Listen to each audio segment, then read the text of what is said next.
Assalamualaikum warahmatullahi wabarakatuh.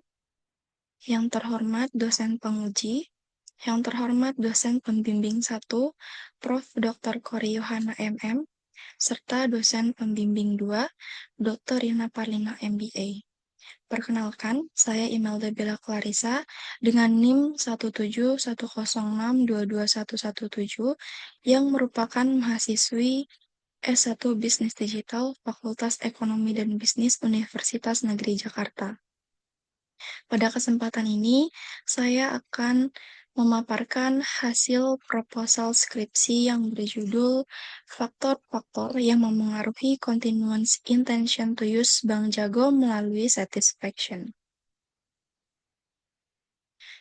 Baik, yang pertama, proposal skripsi ini dilatar belakangi oleh beberapa hal, yaitu kemajuan transformasi digital di Indonesia menjadi salah satu kunci utama pertumbuhan ekonomi suatu negara.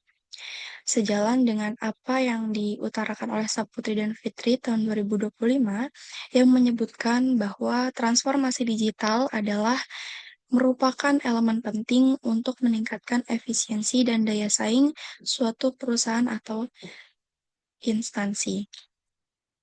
Senada dengan hal tersebut, OJK tahun 2021 memaparkan bahwa penguatan digitalisasi adalah merupakan hal yang penting, khususnya bagi industri perbankan di Indonesia. Peningkatan layanan digital pada era digitalisasi saat ini adalah disebabkan oleh karena pertumbuhan yang signifikan pada industri informasi dan teknologi, seperti terjadinya peningkatan pada penggunaan internet dalam kehidupan sehari-hari. Hasil riset dari Asosiasi Penyedia Jasa Internet Indonesia atau APJII tahun 2025 menyatakan bahwa sebanyak 80,66% masyarakat atau sekitar 229,43 juta jiwa telah terhubung dengan layanan internet. Jumlah penetrasi internet yang tinggi ini menandai bahwa adanya potensi besar pada pengembangan digitalisasi perbankan. Lalu, berdasarkan laporan Market Research Indonesia yang dilansir oleh IDN Financial tahun 2025, pada tahun 2022 tercatat hampir 13% masyarakat Indonesia aktif menggunakan layanan bank digital dan diprediksi akan meningkat menjadi 39% atau setara dengan 75 juta masyarakat pada tahun 2026. Nah, tingginya persentase partisipasi masyarakat dalam pemanfaatan layanan bank digital ini mengindikasi bahwa penerapan teknologi sudah telah meningkat. Lalu, peningkatan penggunaan layanan perbankan digital ini berarti bahwa telah terjadinya pertumbuhan yang menggambarkan dari transaksi perbankan digital, yaitu bertumbuh dari 1.373 transaksi pada tahun 2023 menjadi 1.929 transaksi pada tahun 2024. Hal ini mengindikasikan bahwa adanya peningkatan sebesar 40,45%. Lalu, penurunan posisi Bank Jago. Berdasarkan hasil riset Populix tahun 2022, penetrasi perbankan pada Bank Jago dari nasabah adalah sebesar 46%. Bank Jago menempati posisi ke-1 di tahun 2022. Kemudian disusul oleh Neobank pada posisi kedua dengan capaian 40%, Bank Jenius di posisi ketiga dengan total pengguna sebanyak 32%, Cbank sebanyak 27%, Blue 25%, Line Bank 16%, TMRW 13%, Digibank 11%, dan Permata-Mini 10%, serta Alobank 7%. Namun, berdasarkan data hasil riset Populix tahun 2024 menunjukkan bahwa aplikasi Bank Jago ini menempati urutan popularitas kedua setelah Cbank. Hal ini menunjukkan bahwa telah terjadi penurunan popularitas yang signifikan dari Bank Jago pada tahun 2022 hingga tahun 2024. Penurunan popularitas Bank Jago ini mengindikasikan adanya permasalahan pada bank tersebut. Kondisi ini terlihat dari munculnya keluhan dan ulasan negatif para pengguna Bank Jago yang terlihat pada aplikasi Play Store.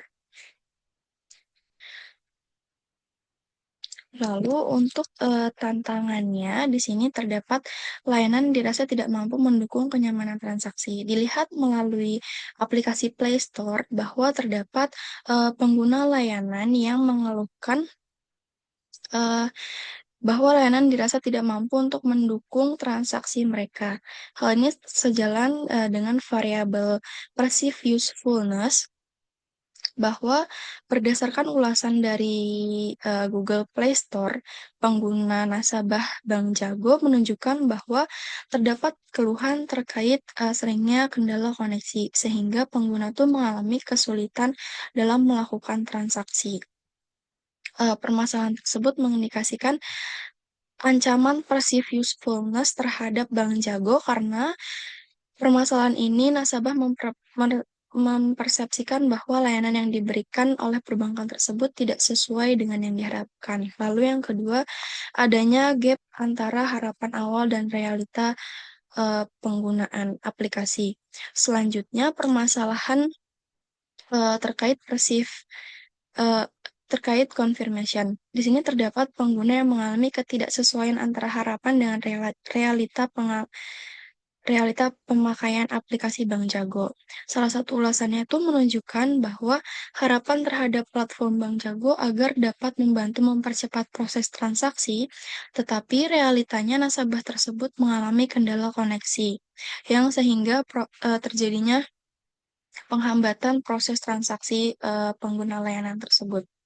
Nah, hal ini menimbulkan adanya menurunnya kepuasan yang pada akhirnya kemungkinan akan memengaruhi continuous intention to use. Lalu yang ketiga, ketidakpuasan nasabah terhadap aplikasi Bank Jago. Terlihat dari aplikasi ulasan Bank Jago dari aplikasi Google Play Store terlihat bahwa eh, adanya ketidakpuasan nasabah Bank Jago terhadap layanan.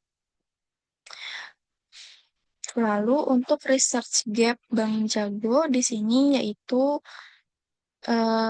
didasarkan pada empirical gap yang muncul berdasarkan hasil penelitian sebelumnya yang menyatakan terdapat inkonsistensi hasil penelitian mengenai pengaruh confirmation perceived usefulness terhadap continuous intention to use dan satisfaction sebagai mediator yang menunjukkan bahwa hubungan antar variabel itu belum sepenuhnya tercapai pada seluruh konteks penelitian.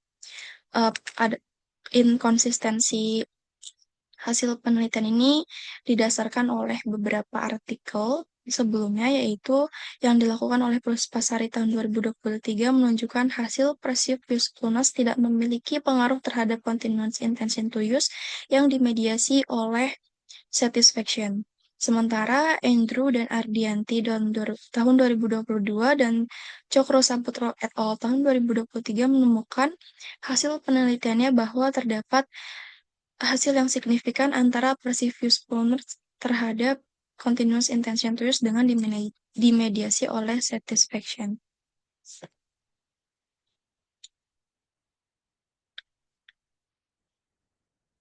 Selanjutnya, untuk rumusan masalah,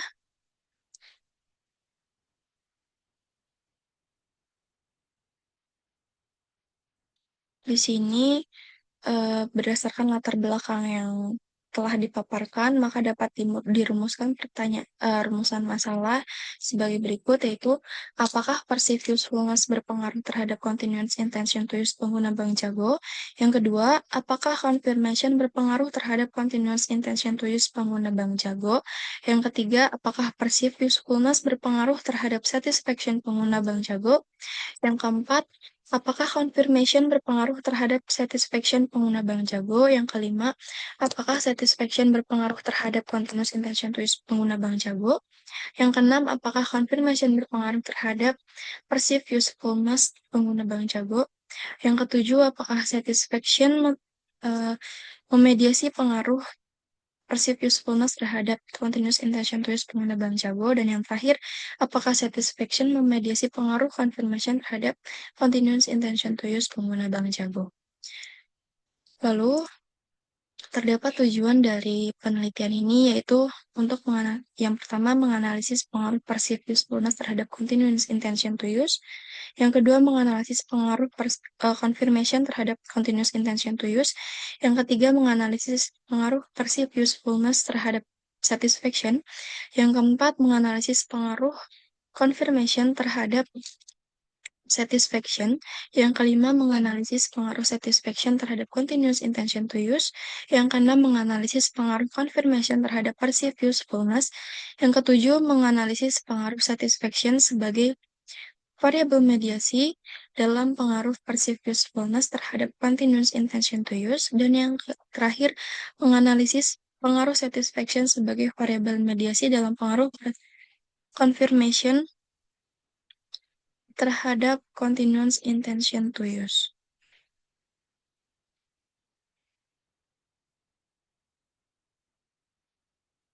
Lalu untuk bab 2 ada landasan teori. Penelitian ini terdapat beberapa teori pendukung. Yang pertama ini Expectation Confirmation Model atau ECM. ECM ini merupakan suatu kerangka teoritis yang diciptakan oleh Batterjee tahun 2021 guna mengetahui perilaku keberlanjutan pengguna sistem informasi. Nah, model ECM ini didasarkan pada teori ECT atau Expectation Confirmation Theory yang bersumber dari studi mengenai perilaku konsumen dan dipadukan dengan menggunakan teori pendukung Batterjee serta temuan empiris dari penelitian sebelumnya mengenai manfaat sistem informasi.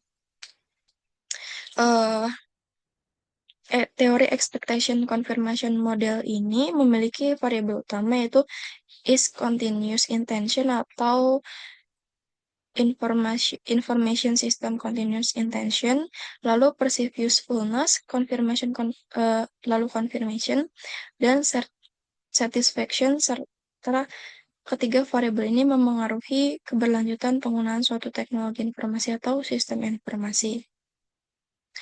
Nah,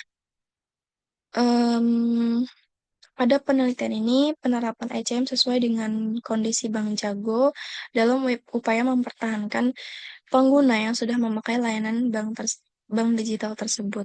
Melihat permasalahan yang dialami pengguna Bank Jago, ECM ini berfokus pada perilaku pasca adopsi sesuai dalam konteks bisnis berkelanjutan dibandingkan dengan model lain yang hanya menjelaskan tahap awal penerimaan teknologi. ECM ini berfungsi sebagai kerangka konseptual yang kuat untuk mengetahui faktor-faktor yang berpengaruh terhadap continuous intention to use layanan Bank Jago. Lalu untuk teori pendukung variabel lainnya, yang pertama di sini ada continuous intention to use. Jadi information system continuous menurut Batterjee merupakan keputusan pengguna dalam menjaga keberlanjutan pemakaian sistem. Lalu menurut Olivier dan Marcita tahun 2022 menjelaskan bahwa continuous intention to use merupakan langkah selanjutnya dari tahap penerimaan. Lalu di mana pengguna akan membentuk persepsi setelah pengalaman penggunaan awal. Lebih lanjut, continuous intention to use menurut Handayanto dan Amberwati tahun 2022 yaitu kesediaan individu untuk terus menggunakan suatu teknologi. Lalu selanjutnya yaitu perceived usefulness menurut Tumiur dan Simorangkir tahun 2022.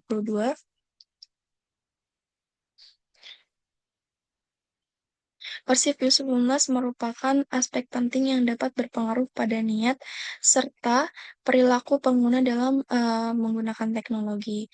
Lalu, menurut Davis tahun 1989,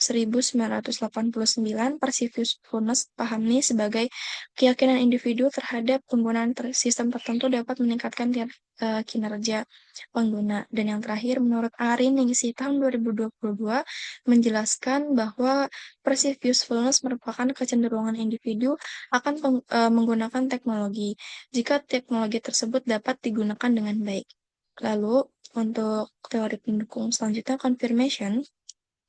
Confirmation ini merujuk pada persepsi pengguna terkait seberapa sesuai harapan awal pengguna sebelum memanfaatkan sistem dengan kinerja nyata sistem setelah dilakukan pemakaian menurut Batterjee tahun 2021. Menurut Putra tahun 2022 menjelaskan confirmation itu merupakan harapan pengguna yang merasakan nilai tambah dari pemakaian suatu produk atau jasa. Lalu menurut Luo et al. Tahun 2024 menekankan bahwa confirmation ini menggambarkan proses penilaian kognitif pengguna ketika mengalami kesesuaian antara pengalaman nyata dengan harapan awal. Untuk teori pendukung yang terakhir, satisfaction.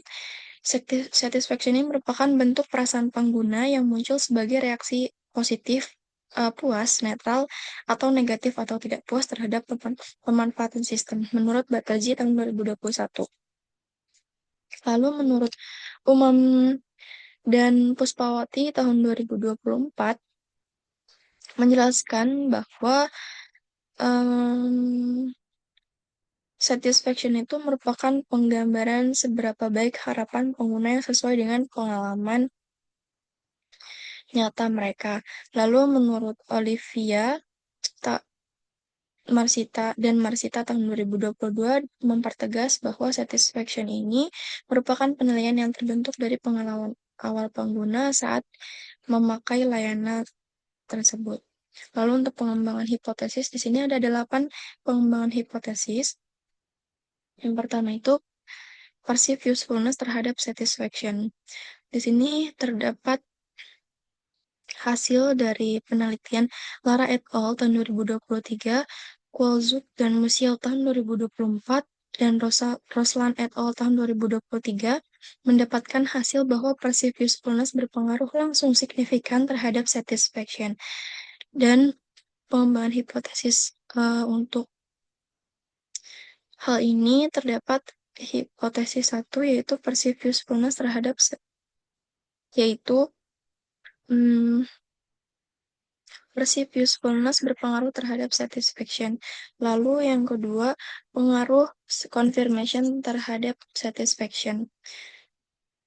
Dari penelitian Nguyen dan Dao tahun 2024, Herzalah et al. Tahun 2025, dan Gadia dan Pancal tahun 2021 mendapatkan hasil bahwa confirmation berhubungan positif signifikan dengan satisfaction.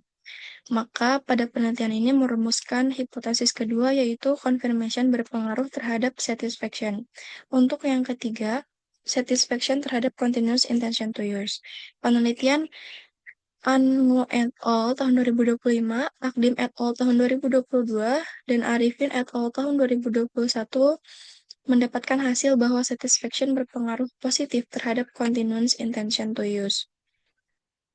Yang mana penelitian ini merumuskan hipotesis ketiga yaitu satisfaction berpengaruh terhadap continuous intention to use.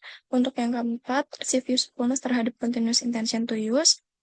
Dari penelitian Fauzi dan Handayani tahun 2023, Ahmad et al. Tahun 2025, dan Umam dan Puspawati tahun 2024 mendapatkan hasil bahwa perceived usefulness berpengaruh terhadap continuous intention to use, yang mana penelitian ini merumuskan hipotesis keempat, yaitu perceived usefulness berpengaruh terhadap continuous intention to use. Lalu untuk yang kelima, confirmation terhadap continuous intention to use. Penelitian Huang dan Liu tahun 2024, Ahmad et al. Tahun 2022, dan Luo et al. Tahun 2024 menjelaskan bahwa hasil confirmation berpengaruh positif signifikan terhadap continuous intention to use. Maka untuk hipotesis 5 dapat dirumuskan yaitu confirmation berpengaruh terhadap continuous intention to use. Selanjutnya yang keenam, perceived usefulness terhadap continuous intention to use melalui satisfaction. melalui penelitian Olivier dan Marcita tahun 2022, Umam dan Puspawati tahun 2024, Luo et al. Tahun 2024 menjelaskan bahwa perceived usefulness berpengaruh terhadap continuous intention to use yang dimediasi oleh satisfaction, yang mana dapat dirumuskan hipotesis keenam, yaitu perceived usefulness berpengaruh terhadap continuous intention to use melalui satisfaction. Lalu yang ketujuh, confirmation terhadap continuous intention to use melalui satisfaction. Dari penelitian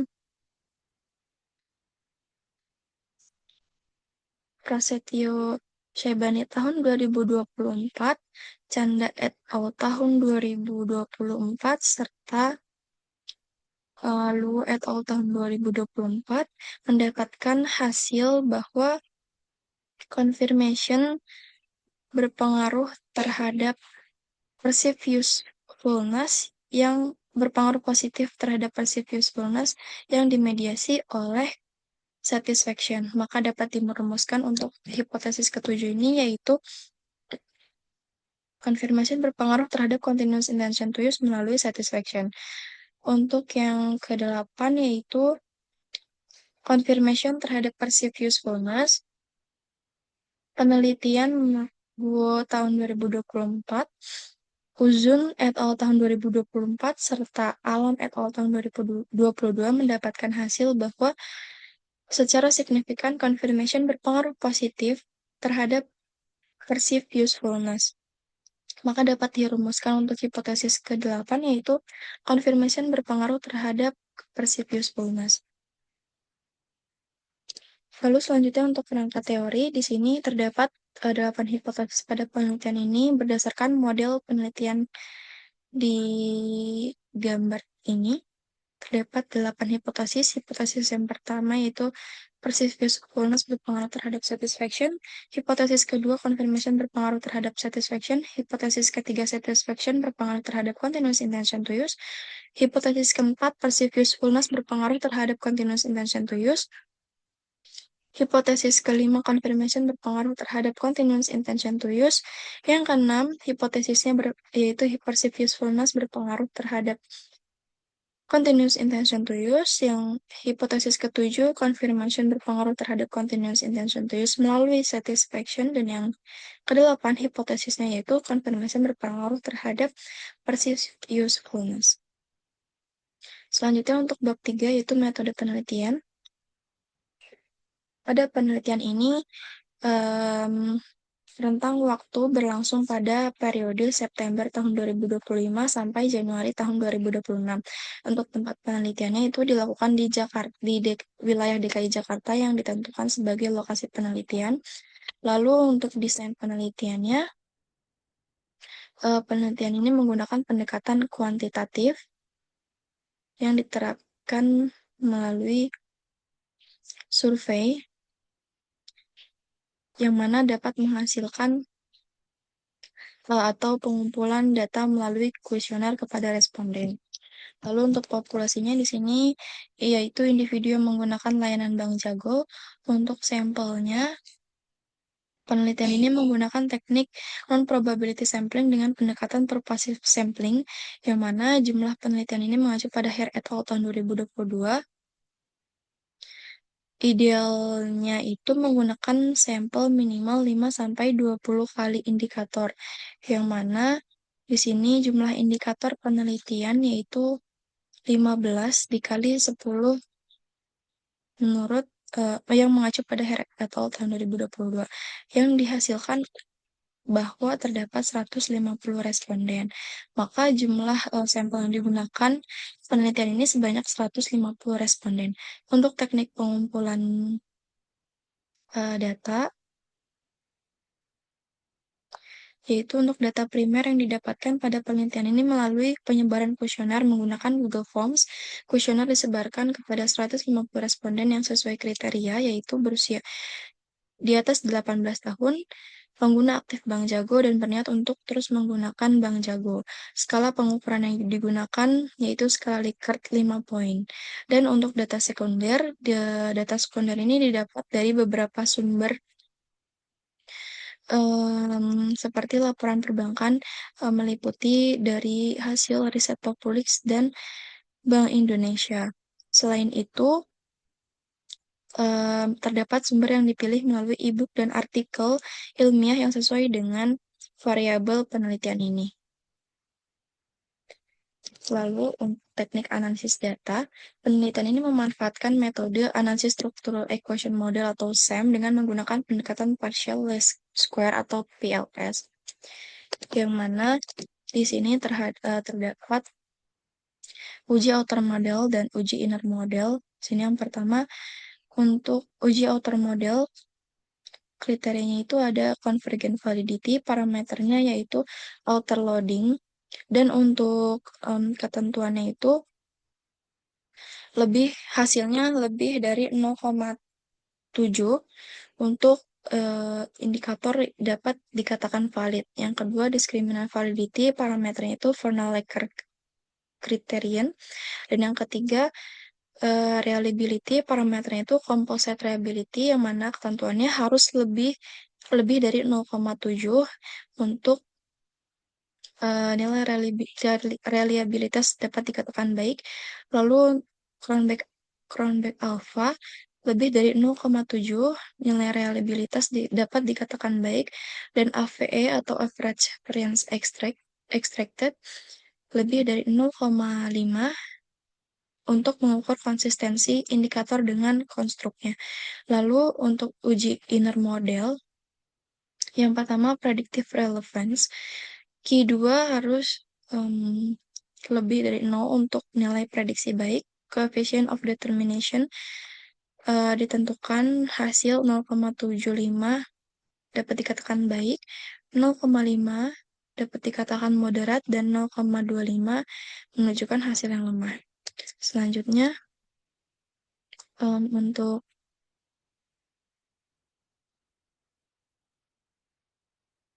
signifikansi, bahwa ketentuannya itu tes statistik lebih dari 1,96 atau nilai p-value kurang dari 0,05.